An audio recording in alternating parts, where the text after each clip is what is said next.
Over the last couple of years, I have concentrated on photographing jumping spiders, and I've learned a lot of techniques, a lot of methods for doing so. Jumping spiders are what I refer to as the clowns of the spider world. They are beautiful. They also make great subjects for macro photography.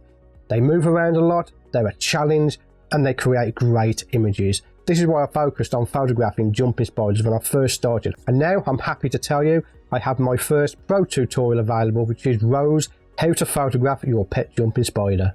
In this video series, I'm going to teach you how to photograph Rose, our pet jumping spider.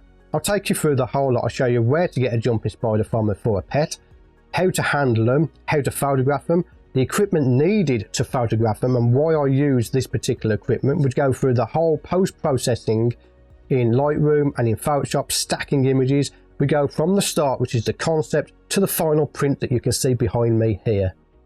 Nothing is left out of this tutorial on how to photograph your pet jumping spider. So that is Rose, how to photograph a pet jumping spider, available now from my website at stewartwood.com.